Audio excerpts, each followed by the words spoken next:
dentro del curso el concepto de inmunógenos y antígenos.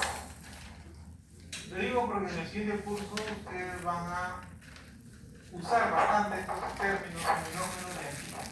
Probablemente más antígenos que inmunógenos. Tienen que diferenciarlos.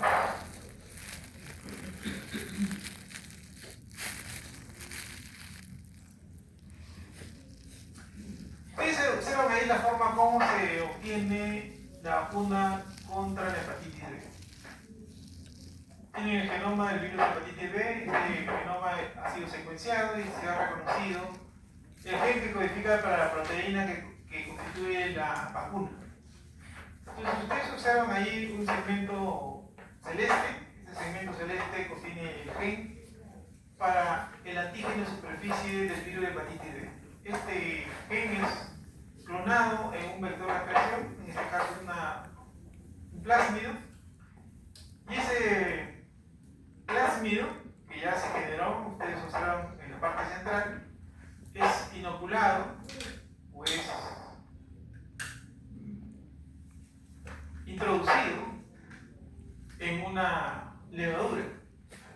Inicialmente fue bacteria, pero no resultó muy buena la experiencia y luego se usó levadura. El método es de transformación. Eso deben haber visto en el curso de biología molecular. Entonces, ingresa por transformación este plásmido conteniendo el gen que codifica para el antígeno que constituye la vacuna, que es la levadura. La levadura se denomina una levadura recombinante porque está secando un material extraño. Se cultiva y este gen se expresa. El producto de este gen es una proteína, el antígeno superficial. Esto inicialmente se hace a escala, o se hizo inicialmente a escala de laboratorio y luego ya se llevó a nivel industrial. Tanques de fermentación de 100, 200 litros de capacidad.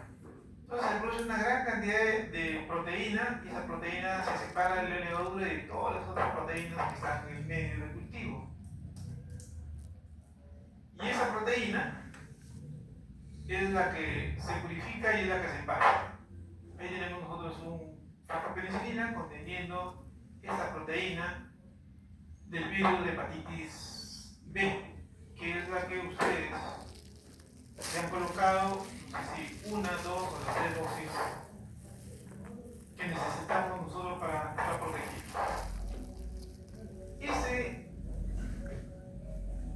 Esa vacuna, cuando ingresa en nuestro organismo y nosotros respondemos frente a ella, es un inmunógeno. ¿Por qué es un inmunógeno? Porque es capaz de simular nuestra respuesta inmune.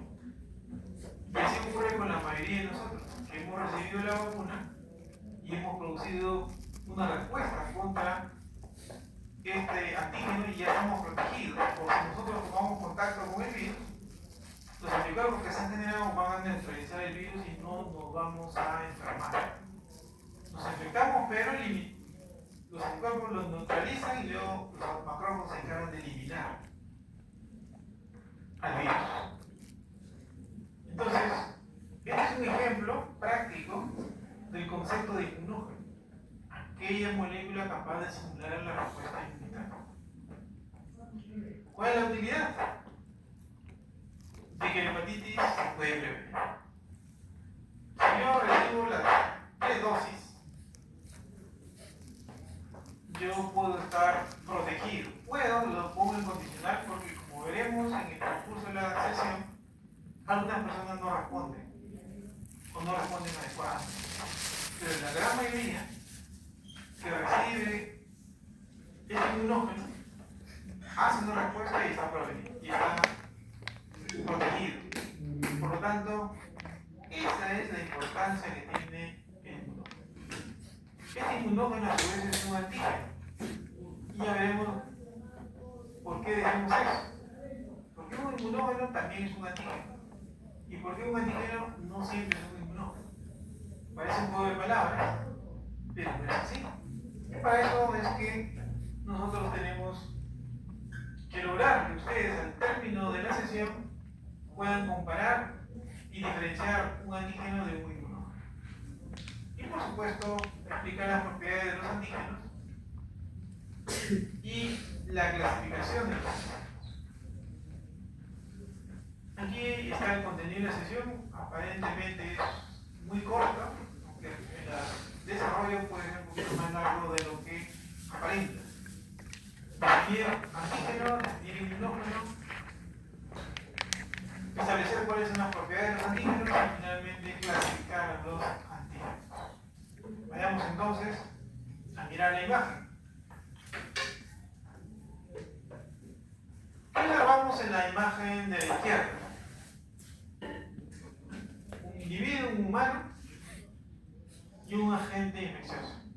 En este caso, representa un virus. Ese virus puede infectar a esa persona. Y esa persona reconoce al virus como extraño y finalmente lleva a cabo una respuesta inmune. ¿Cómo lleva a cabo esa respuesta inmune? Adquirida, puede formar anticuerpos y puede generar linfocitos específicos para ese virus. Los linfocitos son denominados linfocitos inductores. Puede ser linfocitos B y o linfocitos T. ¿Qué ocurre en el lado de la derecha? Tenemos nosotros un individuo, pero no tenemos nosotros un agente infeccioso, pero sí tenemos nosotros una molécula que está dentro de una jeringa que va a ser utilizada para inocular ese antígeno o esa molécula al individuo. Le inoculamos y el individuo hace más o menos lo mismo que hace la persona del caso anterior. ¿Cuál es la diferencia? En el primer caso es una infección natural y nosotros no sabemos cómo el individuo va a responder. Me refiero cómo va a controlar esa infección. Puede formar anticuerpos, puede formar linfocitos efectores, pero no sabemos si eso va a ser eficaz para controlar la infección.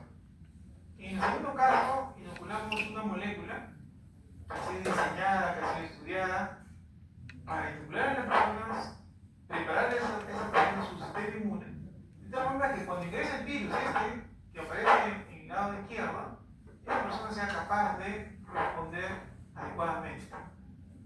Puede generar ausencia de síntomas, puede haber síntomas muy ligeros o puede incluso llegar a ser moderados.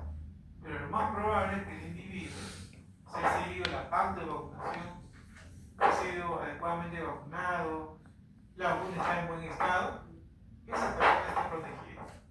En ambos casos, independiente si fue la infección natural o la vacuna, el individuo respondió frente al agente infeccioso o a una parte de él que está en la vacuna. El hecho de responder significa que esa molécula es capaz de estimular la respuesta inmune. Eso es entonces un inmunógeno.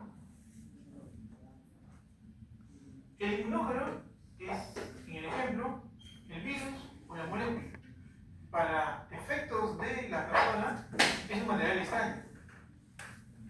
Y el material extraño puede ser una partícula, puede ser una bacteria entera, puede ser una proteína, como la mencionada. Pero independientemente de si es una proteína o si es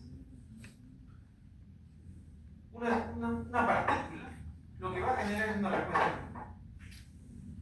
Ahora, la otra condición importante es que el individuo sea inmunocompetente. Un inmunodeprimido puede reconocer al inmunógeno y hacer una respuesta, puede reconocerlo, pero no tenemos la seguridad que su respuesta sea adecuada. Licenciado, buenos días. ¿Tiene algo que...? Buenos días. No, simplemente No. Ahora, miremos ahora la imagen. Tenemos nosotros ahí una estructura circular en la cual sobresalen algunas formas geométricas. Ese, para efectos de la sesión, es un antígeno, o es en general una molécula. Lo que figura en 2 y en 4 se denomina epitope. vamos a definir más prolijamente en algunos momentos. Y tenemos la otra molécula de color rosado, que es una molécula de anticuerpo. La molécula de anticuerpo, basada en la propiedad de complementariedad y de especificidad, solamente es capaz de reconocer el epítopo 2.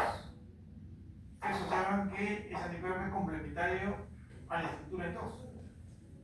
No es complementario a la estructura en 4. Y si nosotros tenemos un tubo de ensayo, podemos colocar el suero de una persona que tiene esos anticuerpos y podemos colocar el agente que provocó la formación de esos anticuerpos. Entonces, nos juntamos y hay una reacción antígena. Entonces, cuando nosotros en el laboratorio tomamos la muestra de una persona sospechosa de tener una enfermedad, separamos de su sangre el suero y ese suero lo enfrentamos contra un agente que se sospecha originó la enfermedad. Enfrentamos el suero que contiene anticuerpos con el antígeno. ¿Por qué? Porque nosotros estamos hablando ahí de que ese anticuerpo es capaz de reconocer al antígeno. En otras palabras, el antígeno, ya sea soluble o particular, es reconocido por el anticuerpo y el anticuerpo se une al anticuerpo. Aquí estamos hablando de unión solamente. No estamos hablando de que el anticuerpo se formó y que esa molécula estimuló al sistema inmune. No, estamos hablando de la reacción del anticuerpo con el antígeno y dentro del antígeno el epitope. Esa unión es lo que me define a la molécula. Y esa molécula yo lo que puedo decir que es un antígeno, porque es capaz de ser reconocido por el anticuerpo y establece una reacción antígeno-anticuerpo. Ahora,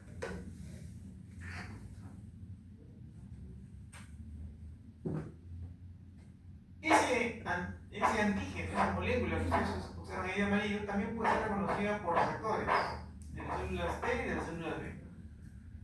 Y en todos estos tres casos, del anticuerpo contra esa molécula, del receptor de la célula T con esa molécula, del receptor de la célula B con esa molécula, siempre estamos hablando de una reacción entre la molécula y el receptor o el anticuerpo.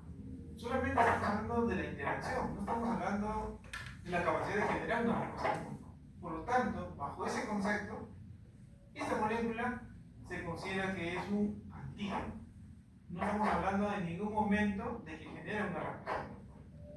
Entonces, ese es el concepto de antígeno. Veamos un poco más en este experimento. Y de ahí planteo la pregunta si quedó clara el concepto de antígeno e inmunógeno. Tenemos nosotros en la parte superior unas moléculas pequeñas, círculos de color amarillo. Esa molécula la inoculamos en un animal de experimentación. El elegido en este caso es un conejo. Lo inoculamos varias veces, una vida adecuada, el animal es mantenido en condiciones adecuadas, alimentación, bebidas, luz, humedad, etc. Y al cabo de un tiempo, unos meses, ya no le inoculamos la molécula, extraemos su sangre, separamos el suero de los elementos formes y empleamos una prueba para saber si en ese conejo hay anticuerpos contra la molécula que le fue inoculada. Obviamente que es una molécula extraña al animal. Una de las pruebas elegidas, porque es muy sensible, es la prueba de Lise. En el eje Y, en la absorbancia, y en el eje X observamos la muestra, en este caso el suero. Entonces la muestra, cuando es enfrentada con la molécula, el suero, cuando es enfrentada con la molécula, no genera ninguna absorbancia. Por eso ustedes ven una línea plana, celeste, paralela al eje X. Esa es señal de que no hay anticuerpo. El animal no formó anticuerpo contra esa molécula. Decimos, ¿esa molécula puede ser un antígeno? No sabemos. ¿Puede ser un anticuerpo? ¿Pero puede ser un inmunógeno? ¿Podría ser un inmunógeno esa molécula? No, Si no generan. porque no ha sido capaz de estimular la respuesta inmune en el conejo. Por eso no es inmunógeno. No sabemos si es un antígeno, pero inmunógeno no es. Ahora, lo que hacemos es, esa molécula la conjugamos, la unimos con una proteína. Esa estructura ahí dentada, que aparece circular dentada, que aparece en la zona central, que dice inmunogenic carrier, es una proteína. Entonces unimos esa proteína con la molécula, esa molécula amarilla, que ahora la han pintado en la parte inferior del rojo. Entonces tenemos ahí una molécula, se denomina una molécula conjugada, unida a una proteína. Esa molécula, una molécula mucho más grande, la inoculamos a una misma cepa de conejo que se usó en el experimento anterior. Y las condiciones de vida de este conejo es exactamente igual que en el caso anterior. La pauta de inmunización exactamente igual. Todo igualito. De tal forma que no haya diferencia por la cepa de conejo, la alimentación, la luz, la humedad. No, todo es igual. Al cabo del tiempo establecido, se extrae sangre del conejo, se centrifuga la sangre, se separa el suero de los elementos fibrosos y se analiza el suero. Ese suero del conejo se enfrenta contra esa molécula conjugada y se analiza en una prueba de lisa. ¿Y qué se observa? Ahí la línea roja establece que hay absorbancia, significa que hay anticuerpos. Entonces, ¿podemos decir que esa molécula conjugada es un inmunógeno? Sí, porque estimuló la respuesta inmune de ese conejo. Ahora, aquí viene la prueba de fuego. Ya ustedes identificaron que la molécula que aparece en la parte superior no es inmunógeno, que la molécula que aparece unida a una proteína, en este caso a un carrier, bajo esas condiciones se comporta como un inmunógeno. La pregunta es, ahora, si esa molécula amarilla que aparece en la parte superior es un antígeno, ¿cómo yo podría hacer el experimento? Yo puedo tomar esos anticuerpos del experimento 2, cuando digo experimento 2 me refiero al experimento de la parte inferior. Esos anticuerpos, ese suero que contiene anticuerpos, lo enfrento con las moléculas pequeñas. ¿Sí? ¿Bien claro? Ya. Tengo dos posibilidades cuando los enfrento. Que haya reacción o que no haya reacción. Si hay reacción, ¿qué puedo decir de las moléculas amarillas?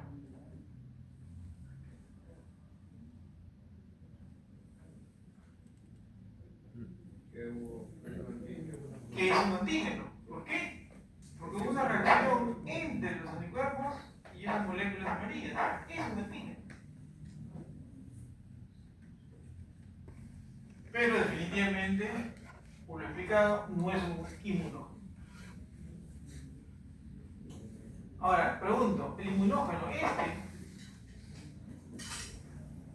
la parte inferior, es un antígeno? Sí. También en este caso es un antígeno, pero cuando yo lo enfrento con los anticuerpos, se va a formar una reacción antígeno-anticuerpo. Por eso decimos que el inmunógeno es un antígeno, pero el antígeno no necesariamente es un inmunógeno. ¿Alguna duda, joven?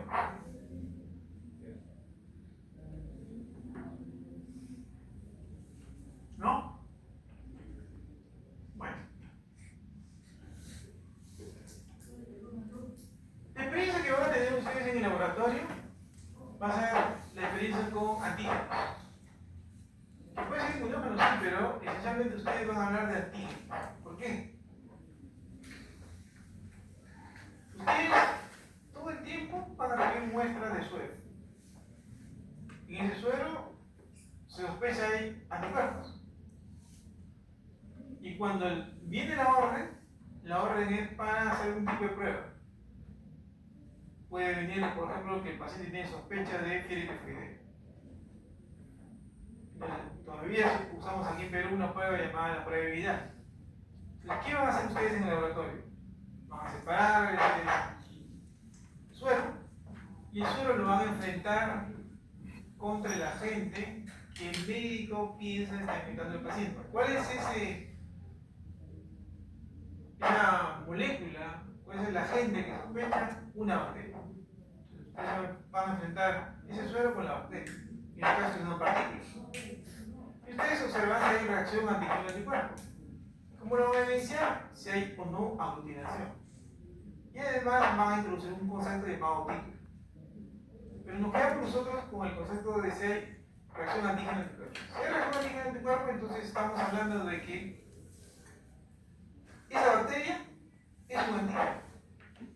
Por eso que todo el tiempo ustedes van a hablar en el laboratorio de antígeno y no de inmunógeno. Quien se dedique a la parte de investigación probablemente dentro de su lenguaje técnico va a introducir el término inmunógeno, porque va a necesitar de repente que hacer inoculaciones en animales de experimentación y hablará de inmunógeno. Y cuando habla fuera del laboratorio hablará de antígeno. En ese caso ese inmunógeno también es humano. Y aquí tenemos un ejemplo. Tenemos un antígeno particulado, tenemos anticuerpos, hay una reacción antígeno-anticuerpo, y eso entonces nos define a la molécula, en este caso esa estructura ovalada, roja, como un antígeno. Porque lo que nosotros estamos evidenciando es la reacción antígeno-anticuerpo. Pero este antígeno no solamente es reconocido por el suero que contiene nuestros anticuerpos, sino también puede ser reconocido por el receptor de la célula B. ¿Y cuál es el receptor de la célula B? El BCR. ¿Y cuál es el componente principal de este BCR? Un anticuerpo. El anticuerpo de superficie. Entonces, el antígeno puede ser reconocido por el anticuerpo, pero también puede ser reconocido por el BCR. Y además también puede ser reconocido por el TCR. Los epítopos pueden ser lineales o conformacionales. Observen ustedes la imagen de la izquierda. Ahí dice proteína. La proteína está constituida por aminoácidos. Cada esferita blanca y amarilla representan aminoácidos. Y ahí se está graficando una proteína, el tamaño, o sea, una proteína corta. Digamos son 3, 6, 9, 12, 15 aminoácidos. Del total de la proteína están graficando 15 aminoácidos. Y hay 3 aminoácidos ahí de color amarillo que son secuenciales, es decir, viene uno a continuación de otro.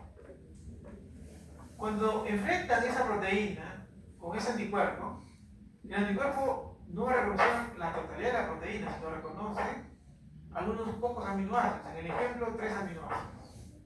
Y los 3 aminoácidos que reconoce están contiguos. Esos 3 aminoácidos se denominan epítopos. Y entonces, como son continuos, se dice que ese epítopo es lineal. Bien, miremos ahora la imagen de la derecha. Nuevamente tenemos una proteína. Nuevamente tenemos los aminoácidos.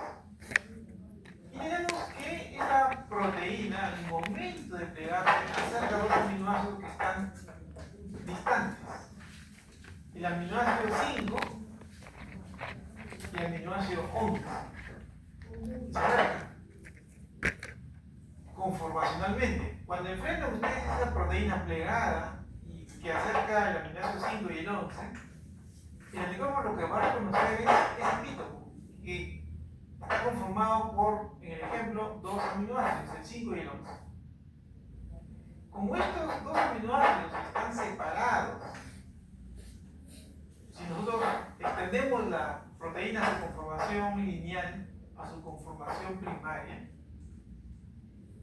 decimos que este epítopo es discontinuo, porque estos aminoácidos están en la estructura primaria alejados y solamente en la estructura terciaria se van a acercar. Cuando se estira la proteína, se pierde el epítopo, se pierde el epítopo discontinuo. En cambio, en el lineal, en el epítopo lineal, ustedes lo estiran y no cambia, no se pierde el epítopo. En cambio en el discontinuo sí se pierde. ¿Por qué? Porque ese epítopo se forma cuando la proteína se pliega y acerca los constituyentes del epítopo. En el ejemplo, dos aminoácidos lejanos en la estructura primaria, la posición 5 y la posición 1. Pregunto, ¿quedó clara la diferencia entre epítope lineal y epítope discontinuo? ¿No tienen dudas?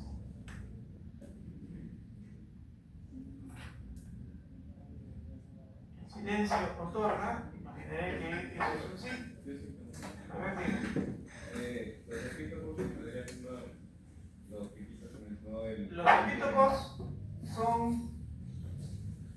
digamos la pregunta, los epítopos se definen como las regiones o áreas de un antígeno que son reconocidas por anticuerpos, por el BCR o el TCR. Y están constituidas por, si se trata de una proteína, aminoácidos. El número de aminoácidos puede ser tan corto como 5 o tan grande como 20 o 30. Y si se trata de carbohidratos, está constituido por los residuos de azúcares, puede ser tan poco como 3, 5 o tan grandes como 10.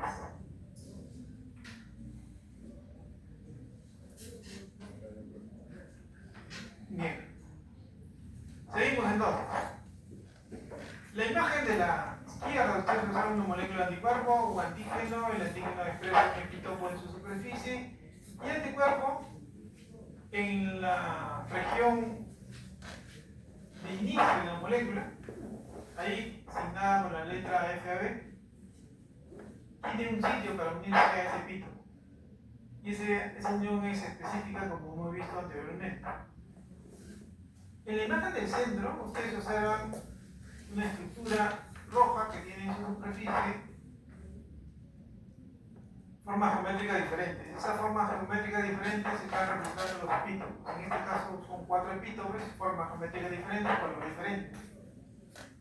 Cada epítopo, como ustedes observan, es reconocido por un anticuerpo que tiene la zona de reconocimiento diferente. ¿Por qué? Para graficar la complementariedad. Por ejemplo, ustedes observan acá, este anticuerpo es complementaria a esta forma geométrica. Este anticuerpo es complementario a esta forma geométrica, igualmente aquí, igualmente acá. Entonces decimos que este antígeno, que estamos hablando de una relación antígeno-anticuerpo, este antígeno tiene 1, 2, 3, 4 diferentes epítopos. No significa que hay uno solo, sino de este pueden haber 5, 10, 15, 20, 100. Este también puede haber 20 y así sucesivamente. Sino que tiene 4, en el ejemplo, 4 diferentes epítopos. Por lo tanto, hablamos de un antígeno multivalente. Aquí tenemos algo parecido. La diferencia es que este antígeno tiene el mismo epítopo a lo largo de su estructura, no tiene más. También decimos que este antígeno es multivalente, porque tiene muchos epítopos, pero el epítopo es el mismo.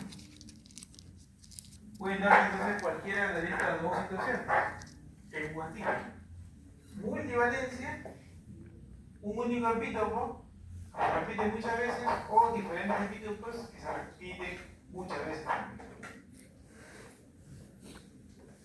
Bueno, hasta ahí lo concerniente al concepto de inmunógeno y antígeno.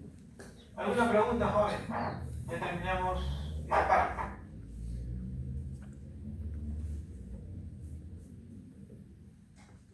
Bien, ahora pasamos nosotros a las propiedades de un inmunógeno. Y primero consideremos nosotros las propiedades intrínsecas de un inmunógeno. Ahí aparecen 4 propiedades que las vamos a desarrollar a continuación. Pero, si bien son importantes esas propiedades, también hay que considerar al individuo. aquí indicado como el sistema biológico. Hay que considerar varios componentes